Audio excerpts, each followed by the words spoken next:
my kids, my wife. Now on Night Beat, a father's heartbreaking grief after his wife and young son are killed in a hit-and-run crash. But neighbors say the tragedy was bound to happen. Good evening, I'm Juliette Goodrich. And I'm Brian Hackney. The driver hit the pair last night about 7:30 at 26th Avenue and Foothill Boulevard. The husband and father spoke to Night Beat's Joe Vasquez. Friends, family members, and neighbors are paying their respects at an emotional sidewalk memorial following a fatal hit-and-run crash. They were just trying to cross the crosswalk to go to the laundromat. Now, Alma Garcia and her 6-year-old son, Angel, are dead. The boy's 20-year-old uncle was critically injured. A black two-door Mercedes smashed into them at Foothill and 26th Avenue and kept going. Anselmo Garcia says he can't believe half of his family is gone. I miss my kids, my wife, my brother. He's still in the hospital. I miss my family. You can speed up to about 45, 50 before you even realize it. Neighbors say this stretch of Foothill has been dangerous for years as cars speed by without any signs or lights to slow them down. They just keep going and going and going. It takes you 10, 15 minutes to get across the street right there because nobody will slow down. Perdí a mi familia, otro vecino, otro amigo. No quiero que le pase lo mismo. Anselmo says he wants something to change so nobody else gets killed here. His friends and neighbors are determined to help him. Solidarity is showing up, asking what he needs, how we can provide any kind of solace, any kind of support, and this awareness hopefully will help create some kind of movement to make this a safer neighborhood. In Oakland, on the Night Beat, I'm Joe Vasquez. The police say they have tentatively identified the hit-and-run driver. So far, no arrests.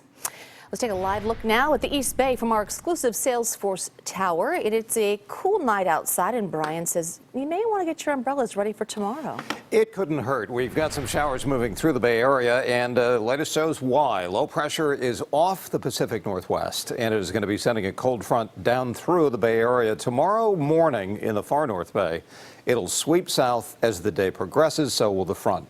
But it'll take a while to develop down in the South Bay. At the moment, the KPIX 5 high-def Doppler is showing nothing out there, not yet, but it will develop overnight tonight. And Futurecast gets the timing down. First, the rain shows up in the early afternoon up in the North Bay, and then it will slowly begin to sweep south into the Central and South Bay by tomorrow afternoon and tomorrow evening. It's fast mover, though. It is out of here by Tuesday. There will be increasing sunshine by the time we get to Tuesday afternoon. So, to sum it up, it'll look like this. Mostly cloudy skies tonight. Then increasing clouds will lead to showers spreading south tomorrow. But again, later in the day for the Central and South Bay. Then it's going to be clearing on Tuesday, and things after that will be warming up. By the end of the week, we will be in the 80s. But that's after we get wet. We'll have complete details in the forecast in a few minutes. Jules? All right, Brian, thank you. Well, tonight, a string of church break-ins in one San Francisco neighborhood is putting several congregations on edge. Police say 5 churches have been targeted in 11 days in the Bayview district. The suspects apparently broke into desks and cabinets. In one case, a safe was even pried open. The church was always like a sacred place where everybody had respect for it, you know, and it's just like today, it seems like there's no respect for anything at all.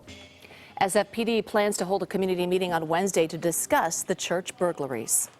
President Trump's White House team is defending his proposal to send detained migrants to sanctuary cities. The president said on Friday he's seriously thinking about implementing those transfers. Yesterday, he said that he had the absolute legal right.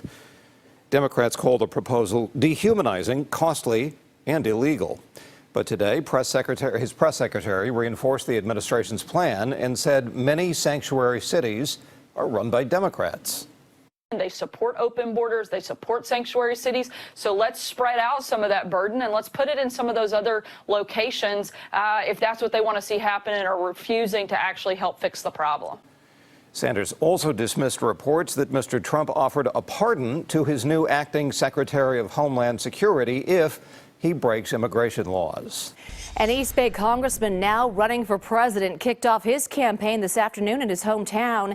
Eric Swalwell held a rally at Dublin High School where he graduated 20 years ago. Now, the four-term congressman laid out promises for a higher minimum wage, affordable health care, and clean energy. But he said his #1 priority is gun control and that universal background checks would be just the beginning. I'm the only candidate proposing that we ban and buy back every single assault weapon in America. I'm a Dublin High alumni and I wanted to support Eric, and I also think it's a unique opportunity with potential history in the making. This week, Swalwell will continue his campaign with trips to the early voting states of Nevada and New Hampshire. Today, President Trump's re-election campaign said it raised more than $30 million in the first quarter of the year.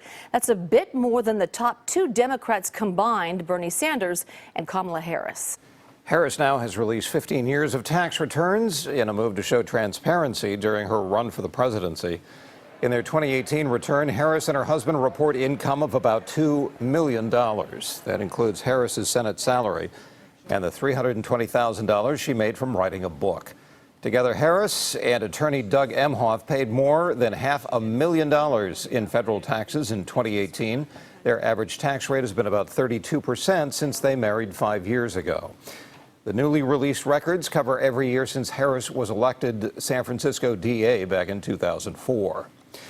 On the subject of taxes, tomorrow's the deadline to submit yours. And if you haven't filed with the IRS yet, you might be in fact, you probably will be in for a smaller refund. The government's early filing data shows the IRS has paid $6 billion less in refunds this tax season, a 3% drop over last year. You can blame the new tax law that adjusted IRS withholding tables in early 2018. The result, the government taking a little bit less out of people's paychecks during most of the year, but you'll pay for it now. If you need more time, file for a 6-month extension with Form 4868 by April 15th, but you do have to pay your estimated tax burden. Otherwise, you'll face nasty penalties, which can total almost 50% of what you owe on your tax.